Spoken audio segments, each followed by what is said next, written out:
দর্শক আমন্ত্রণ চ্যানেল 24 এর দুপুর একটার খবরে শুনছিলেন প্রেসিডেন্সি ইউনিভার্সিটি সংবাদ শিরোনাম। আপনাদের সাথে আছি আমি মিলা খন্দকার। কোথাও সিগন্যাল বাতি নষ্ট, কোথাও অকার্যকর লাইন ক্লিয়ার ব্যবস্থা, অনেক জায়গায় সচল নেই ফোন কিংবা ব্যারিকেড। এমন দুর্দশায় ঝুঁকিপূর্ণ হয়ে উঠেছে দেশের লেভেল ক্রসিংগুলো। 3000-এর বেশি রেলগেটের বেশিরভাগেই কার্যত ভরসা শুধু গেটম্যান। এই পরিস্থিতিতে লেভেল ক্রসিংগুলো অটোমেশনে বুয়েটের একটি বিশেষজ্ঞ দলকে দায়িত্ব দিয়েছে রেলওয়ে কর্তৃপক্ষ। আদিন সজীবের রিপোর্ট, ক্যামেরায় ছিলেন মমিনুল ইসলাম মমিন ও রিপু আহমেদ।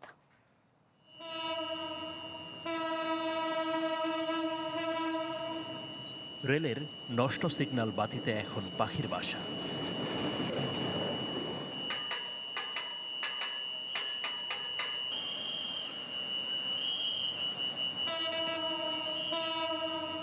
সংকেত ছাড়াই চলছে ট্রেন, ভরসা শুধু গেটম্যানের হাতের ইশারা। এমন ঝুঁকিপূর্ণ চিত্র বেশিরভাগ রেল গেটে। রাজধানীর এফডিসির লেভেল ক্রসিংয়ে যে রেল লাইন ক্লিয়ারের ব্যবস্থা রয়েছে সেটা অকার্যকর হয়ে পড়ে আছে অনেক দিন। এছাড়া যে টেলিফোন রয়েছে যোগাযোগের জন্য সেটাও নষ্ট। এর বাইরে ট্রেন যখন খুব কাছে চলে আসে তখন বাজে কলিং বেল। এভাবেই অরক্ষিতভাবে চলছে দেশের রেলগেট ব্যবস্থাপনা। ফলে প্রতি মুহূর্তেই সতর্ক থাকতে হয় গেটম্যানদের। ট্রেন দেখলেই তড়িঘড়ি করে ফেলেন ব্যারিকেড। এতে হরহামেশাই ঘটে দুর্ঘটনা। রেলওয়ে পুলিশের তথ্য বলছে, গত 10 বছরে সারা দেশে লেভেল ক্রসিংয়ে দুর্ঘটনায় প্রাণ হারিয়েছেন 3600 মানুষ। আমার লগে তো টেলিফোনও নাই, লকও নাই, চাবিও নাই, কিছুই নাই, সব কিছু নষ্ট। আর আমার দ্বারা তো কোনো ইনফরমেশন নাই যে গাড়ি আসতেছে। আমাদের এখানে কেটি ইন্টারলক গেট, আমাদের কেটির লাইনটা কেটি আছে কিন্তু লাইন নাই। রেলওয়ের তথ্য মতে দেশ জুড়ে প্রায় 3500 কিলোমিটার রেলপথে লেভেল ক্রসিং আছে 3200-টিরও বেশি, যার মধ্যে 1000-এর বেশি গেটই অনুমোদিত। বি ক্লাস বলি আমরা, যেটা সি ক্লাস বলি, এরকম গেটের সংখ্যা বেশি এবং লোকজন আনঅথরাইজডভাবে ক্রস করতে গিয়ে অ্যাক্সিডেন্ট হচ্ছে। এর জন্য আমরা আসলে রিসেন্টলি বুয়েটের সাথে আলোচনা করছি। আমরা কিছু অটোমেটেড গেটগুলো করার চেষ্টা করতেছি, পরীক্ষামূলকভাবে করতেছি। লেভেল ক্রসিংয়ে সেন্সরযুক্ত অটোমেটেড সিগন্যাল ও ব্যারিকেড স্থাপনে পরীক্ষা নিরীক্ষার কাজ করছে বুয়েটের 10 সদস্যের একটি দল। তারা জানান, আগামী 6 মাসের মধ্যে ঢাকার 15টি রেল গেটে বসানো হতে পারে পরীক্ষামূলকভাবে। আমাদের যে সোশ্যাল কনটেক্সট, আমাদের যে টেকনোলজিক্যাল রিয়েলিটি, এই দুটার সাথে সামঞ্জস্য রেখেই একটা হোমগ্রোন সলিউশন ডেভেলপ করা, যেটা আমাদের জন্য কস্ট এফেক্টিভ হবে। আমরা রিয়েল লাইফের ট্রাফিক যেটা আসা যাওয়া করছে সেটাকে হ্যাম্পার করবো না। তার পাশে একটা ফাঁকা জায়গায় আমরা একটা গেট এস্টাবলিশ করে ট্রেনের আসা যাওয়ায় এটা নামছে উঠছে ঠিক মতো কিনা এটাকে আমরা টেস্ট করবো। 3টা গেট, এটাও নেক্সট কাপল অফ মান্থসে। তবে রেলের দুর্বল কাঠামোর বাস্তবতায় লেভেল ক্রসিংয়ে নতুন প্রযুক্তির স্থাপন চ্যালেঞ্জিং বলে মনে করছে বিশেষজ্ঞ দলটি। আছে সরঞ্জামের নিরাপত্তার শঙ্কাও। তো আমরা একটু চেষ্টা করবো তুলনামূলক একটু আগে থেকে অ্যালার্মটা দেওয়ার, যেন মানুষ যথেষ্ট রেসপন্স টাইমটা পায়। আমরা সাধারণত এমন একটা স্পিডে নামানোর চেষ্টা করব যে স্পিডটা আমাদের জন্য সুদিং হয়। আবার ট্রেনটা যখন ক্রস করে চলে গেল, এই গেটটাকে আবার অটোমেটিক্যালি আমরা তুলে দেবো। আমরা চেষ্টা করব না যে প্রথম থেকে মানুষকে এখান থেকে সরিয়ে দেওয়ার জন্য, কারণ মানুষের একটা ভূমিকা আমাদের কনটেক্সটে কিন্তু আছে। স্বয়ংক্রিয় ব্যারিকেডের পাইলট প্রকল্প সফল হলে ধাপে ধাপে দেশের সব লেভেল ক্রসিংয়ে স্থাপন করতে চায় বাংলাদেশ রেলওয়ে। আদিন সজীব, চ্যানেল 24, ঢাকা। প্রধানমন্ত্রী তারেক রহমানের সভাপতিত্বে শুরু হয়েছে জাতীয় অর্থনৈতিক পরিষদের নির্বাহী কমিটি একনেক সভা, যেখানে উঠছে প্রায় 14,800 কোটি টাকা ব্যয়ে 9টি উন্নয়ন প্রকল্প। এসব প্রকল্পগুলোর মধ্যে রয়েছে নতুন 4টি, সংশোধিত 5টি প্রকল্প। বুধবারের একনেক সভায় এসব প্রকল্প অনুমোদনের জন্য তোলা হচ্ছে। তথ্য বলছে 9টি প্রকল্পের মোট ব্যয় প্রায় 14,800 কোটি টাকা। এর মধ্যে সরকারের যোগান 11,180 কোটি আর প্রকল্প ঋণ 3,551 কোটি টাকা। এতে রয়েছে ঢাকা আশুলিয়া এলিভেটেড এক্সপ্রেসওয়ের সংশোধনী প্রস্তাব। প্রকল্পটির নতুন করে নকশা পরিবর্তন করায় ব্যয় বাড়ছে প্রায় 10,000 কোটি টাকা, সময় বাড়ছে আরও 5 বছর।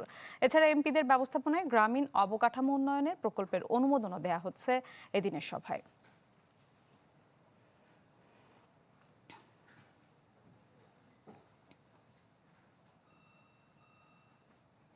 বস্ত্রশিল্পের বিদ্যমান সমস্যা পর্যালোচনা ও সমাধানে উচ্চ পর্যায়ের কমিটি করে দিয়েছেন প্রধানমন্ত্রী তারেক রহমান। আশ্বাস দিয়েছেন এ খাতের উন্নয়নে সরকারি সহযোগিতা দেয়ার। সচিবালয়ে তার সাথে সৌজন্য সাক্ষাৎ করেন বাংলাদেশ টেক্সটাইল মিলস অ্যাসোসিয়েশনের নেতারা। আলোচনা করেন বস্ত্রশিল্পের বর্তমান পরিস্থিতি ও রপ্তানি সম্ভাবনা নিয়ে। খাতটির টেকসই উন্নয়নে সরকারের সহযোগিতাও চান তারা।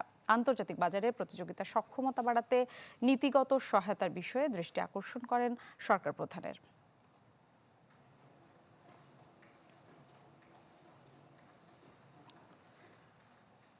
বেসরকারি ব্যবস্থাপনায় 3টি হজ প্যাকেজ ঘোষণা করেছে হজ এজেন্সিস অ্যাসোসিয়েশন ও বাংলাদেশ ভাব।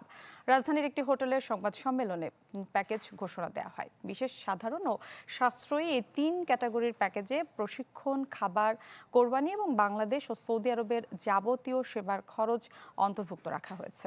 ঘোষিত বিশেষ প্যাকেজের খরচ নির্ধারণ করা হয়েছে 7,91,060 টাকা, যা সর্বোচ্চ।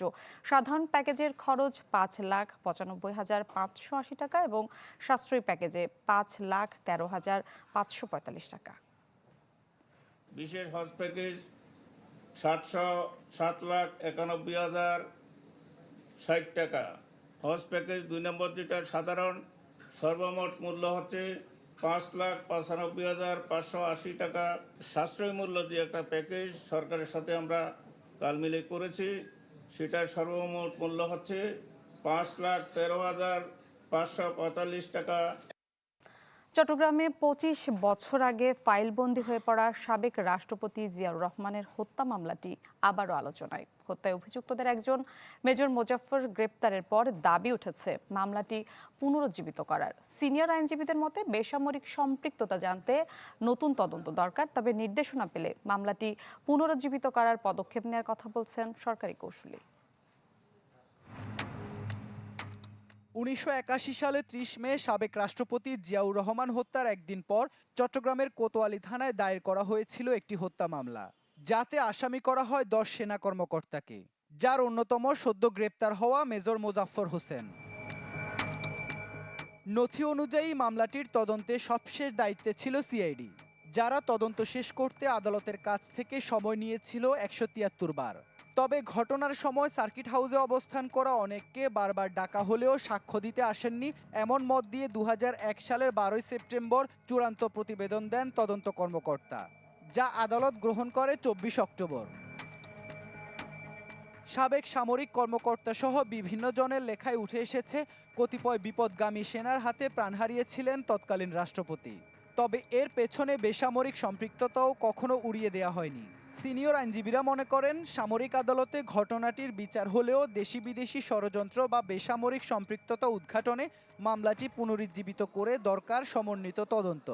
এক্ষেত্রে গুরুত্বপূর্ণ হতে পারে মেজর মোজাফফর। বাহিনীর সদস্যদের বিচার সামরিক আদালত হয়েছে, বেসামরিক কোনো সদস্য যদি জড়িত থাকে, কোনো তথ্যপত্র যদি পাওয়া যায়, পুলিশ যে কোনো সময় এটা রিভাইভ করতে পারে। চাইনির সুযোগ রয়েছে ফৌজদারি কার্যবিধির 173-3 বিধারা অনুযায়ী। আমাদের রাষ্ট্রপ্রধানকে বা আমাদের লোকগুলোকে তখনই মারা হয় যখন এরা আমাদের রাষ্ট্রের পক্ষে দৃঢ় অবস্থান নাই। এইটার সামনে যারা ছিল, পিছনে যারা ছিল, যারা রাষ্ট্রের বিরুদ্ধে কাজ করেছে, তাদের সবাইকে চিহ্নিত করে জনগণের কাছে এদেরকে এক্সপোজ করা দরকার। এইসব আলোচনার প্রেক্ষিতে 25 বছর পর আবারও খোঁজা হচ্ছে মামলার নথি। সরকারি এই কৌঁসুলি বলছেন, নির্দেশনা পেলে মামলাটি পুনরুজ্জীবিত করার ব্যাপারে পদক্ষেপ নেবেন তিনি। যে কিভাবে এটাকে ভবিষ্যতে এগিয়ে নেওয়া যেতে পারে, বিচার নিশ্চিত করতে পারে, সেভাবে পরিকল্পনা চলছে। রাষ্ট্রের যে কাঠামো, বিচারিক কাঠামো থেকে কী সিদ্ধান্ত আসে, সেভাবে আমাদেরকে এগিয়ে যেতে হবে। 1981 সালে 30 মে চট্টগ্রাম সার্কিট হাউসে জিয়াউর রহমানের সাথে নিহত হন তার দেহরক্ষী সহ আরও কয়েকজন। ইবেন মীর, চ্যানেল 24, চট্টগ্রাম। রাজধানীর সবুজবাগে ইব্রাহিম পলাশ নামে ওয়ার্ড বিএনপির এক কর্মীকে কুপিয়ে হত্যা করা হয়েছে। মঙ্গলবার রাতে রাজারবাগ বাজার পানির পাম্পের কাছে পলাশের উপর হামলা হয়। ধারালো অস্ত্রের আঘাতে তার 2 হাতের কবজি বিচ্ছিন্ন করে ফেলা হয়। পরিবারের দাবি, পূর্ব শত্রুতার জেরে পরিকল্পিতভাবে এ হত্যাকাণ্ড। কয়েক মাস আগেই বিয়ে করেছিলেন রাজধানীর সবুজবাগের বাসিন্দা ইব্রাহিম পলাশ। ছিলেন ওয়ার্ড বিএনপির সক্রিয় কর্মী। মঙ্গলবার সন্ধ্যায় রাজারবাগের কদমতলী এলাকায় পলাশকে এলোপাতাড়ি আঘাত করে দুর্বৃত্তরা। হামলার সময় ধারালো অস্ত্রের আঘাত এতটাই নির্মম ছিল যে তার 2 হাতের কবজি শরীর থেকে বিচ্ছিন্ন হয়ে যায়। পরে তাকে হাসপাতালে নিলে কর্তব্যরত চিকিৎসক পলাশকে মৃত ঘোষণা করেন। ওর যে অবস্থা দেখছি, সিচুয়েশন দেখছি, মানে 2টা হাত একদমই কেটে নিয়ে গেছে। আমার বিয়ে হয়েছে 3 মাসও হয় নাই। আমরা সবাই দাঁড়াই ছিলাম, ওই সামনে থেকে প্রায় 5 জনের মতন এসে আর কি অ্যালোপ্যাথারি কোপায়, যার কারণে আমি বাচ্চা নিয়ে কোলে ছিলাম। বাচ্চা আমার কোলে ছিল, ওর শরীরে পর্যন্ত রক্ত গিয়েছে। নিহত পলাশের পরিবারের দাবি, পূর্ব শত্রুতার জেরেই পরিকল্পিতভাবে হত্যাকাণ্ড। ঘটনার সঙ্গে জড়িতদের দ্রুত গ্রেপ্তার করে দৃষ্টান্তমূলক শাস্তি চান তারা।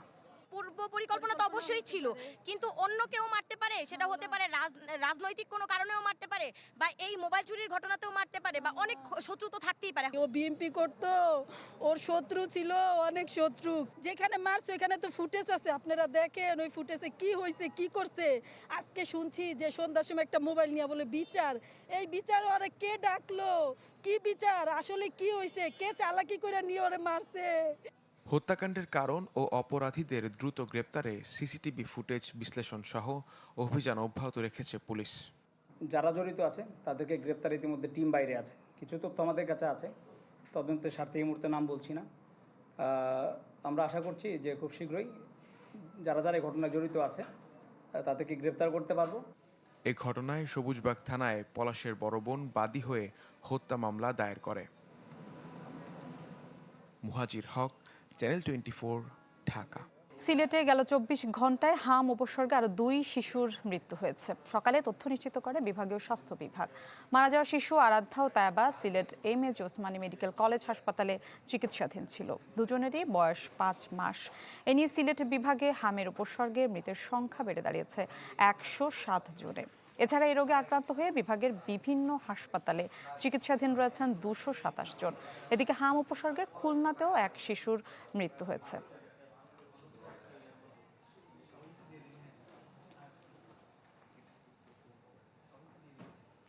জর্ডানে মার্কিন সামরিক ঘাঁটিতে গেল শুক্রবারের হামলায় নিখোঁজ থাকা আরও এক সেনা সদস্যকে মৃত বলে ধারণা করছে যুক্তরাষ্ট্রের প্রতিরক্ষা দপ্তর পেন্টাগন।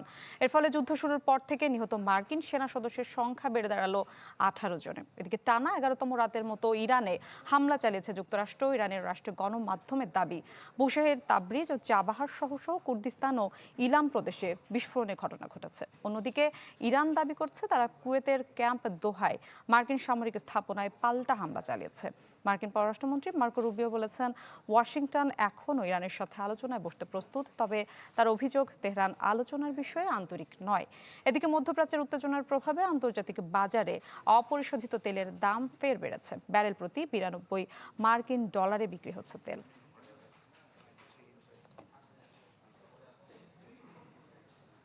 খেলার খবর, জিম্বাবুয়ের বিপক্ষে পূর্ণাঙ্গ সিরিজ শেষে দেশে ফিরেছে বাংলাদেশের দল। সফরে টাইগারদের ব্যর্থতার পাল্লা ভারী হলেও বিষয়টি স্বাভাবিকভাবে দেখছেন ব্যাটিং কোচ মোহাম্মদ আশরাফুল।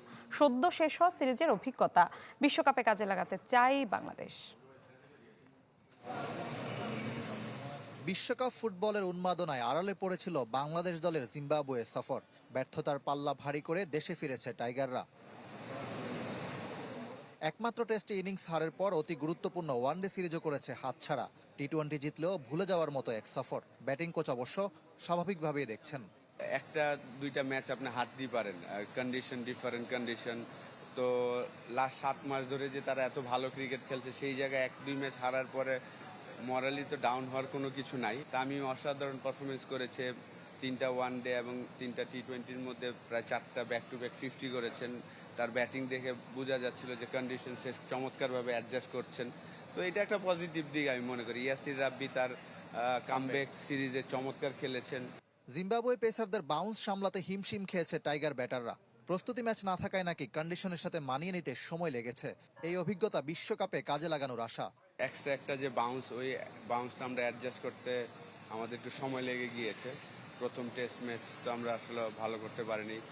পরে আমাদের থার্ড ওডিআইতে যে আমরা ওই অ্যাডজাস্টমেন্টটা করতে পেরেছি। এটা আমি মনে করি যে সামনে যে আমাদের 2027 ওয়ার্ল্ড কাপে ওইভাবে আমরা হয়তো বা প্রিপারেশন নিতে পারবো। ব্যাটিং কোচের সমালোচনা হচ্ছে চারপাশে, গুঞ্জন আছে বিদেশি কাউকে নিয়োগ দিতে যাচ্ছে ক্রিকেট বোর্ড। এ নিয়ে না ভেবে নিজের কাজে মনোযোগ বাড়াচ্ছেন আশরাফুল। লাস্ট 7 মাস ধরে আমি বলবো যে আমাদের ব্যাটাররা খুবই ভালো করছেন। একটা সিরিজ খারাপ হতেই পারে, একটা টেস্ট ম্যাচ খারাপ হয়েছে, এর আগের 4টা টেস্ট ম্যাচে কিন্তু অসাধারণ খেলেছেন আমাদের ব্যাটসম্যানরা। তো আমি চেষ্টা করছি আমার জায়গায় আমার বেস্টটা দেওয়ার জন্য। সামনে আরও কঠিন পরীক্ষা, অস্ট্রেলিয়ার মাটিতে ঐতিহাসিক সিরিজ। কতটা আত্মবিশ্বাসী বাংলাদেশ? 10-12 দিন আগে যাচ্ছে, একটা 3-ডে ম্যাচ খেলার অপরচুনিটি আছে আমাদের। তো আমি আশা করব আমাদের সবাই যদি সুস্থ থাকে, অবশ্যই টেস্ট 2টা ম্যাচই আমরা ভালো করার চেষ্টা করব। ইকরাম হুসাইন, চ্যানেল 24, ঢাকা। দ্বিপাক্ষিক সিরিজ খেলতে নির্ধারিত সময়ে ঢাকা আসবে ভারত দল। আশাবাদী যুব ক্রীড়া প্রতিমন্ত্রী আমিনুল হক। ভারতের সাথে কূটনৈতিক সম্পর্ক স্বাভাবিক করতে চেষ্টা চালিয়ে যাচ্ছে সরকার, দাবি করেছেন দেশের ক্রীড়া সর্বোচ্চ এই অভিভাবক। বাংলাদেশ ক্রিকেটের এখন সবচেয়ে বড় অপেক্ষা ভারত সিরিজ। সেই অপেক্ষার অবসান ঘটাতে মাঠের বাইরেও তৎপরতা চলছে সমান তালে। ক্রীড়া কূটনীতির অংশ হিসাবে ভারতীয় হাইকমিশনের সঙ্গে আলোচনা করেছেন যুব ও ক্রীড়া প্রতিমন্ত্রী আমিনুল হক। সরকারের আশা, অতীতের তিক্ততা ভুলে নির্ধারিত সূচি অনুযায়ী সেপ্টেম্বরে বাংলাদেশ সফরে আসবে ভারত। আমরা দৃঢ়ভাবে বিশ্বাস করি, ইতিমধ্যে আমি নিজেই আমাদের যে ইন্ডিয়ান অ্যাম্বাসিতে আমি কথা বলেছি, তারাও আমাদের সাথে কথা বলেছে। তারা সবাই ওয়েট করছে যে সেপ্টেম্বরে ভারত বাংলাদেশে আসবে। রাজনৈতিক পরিবর্তনের পর দুই দেশের সম্পর্কে তৈরি হওয়া টানাপোড়েনের প্রভাব পড়ে ক্রিকেটেও। স্থগিত হয়ে যায় ভারত পুরুষ ও নারী দলের বাংলাদেশ সফর। নিরাপত্তা ইস্যুতে বাংলাদেশের ভারতে বিশ্বকাপ খেলতে না যাওয়াও দুই দেশের সম্পর্কে দূরত্ব তৈরি করে। তবে সেই অধ্যায় পেছনে ফেলে সামনে এগোতে চায় বাংলাদেশ। ভারত তাতে সাড়া দিলেই হলো। বিগত সময় যে ছোট্ট একটি যে ঘটনাকে কেন্দ্র করে যেই একটি টানাপোড়েন হয়েছিল, আমি মনে করি সেটাকে কাটিয়ে উঠে ইনশাল্লাহ আমরা সুন্দরভাবে পার্শ্ববর্তী সকল দেশের সাথে আমাদের যে স্পোর্টস ডিপ্লোমেসি, আমাদের যে যোগাযোগ চলাচল সবকিছুই খুব স্বাভাবিকভাবেই সেটা চলমান থাকবে ইনশাল্লাহ। ক্রিকেটীয় উত্তেজনার পাশাপাশি অর্থনৈতিকভাবেও বিসিবির জন্য গুরুত্বপূর্ণ এই সিরিজ। সম্প্রচার সত্ত্ব, স্পন্সরশিপ ও টিকিট বিক্রি সহ নানা খাত থেকে বড় রাজস্বের আশা করছে বোর্ড। ইকরাম হুসাইন, চ্যানেল 24, ঢাকা।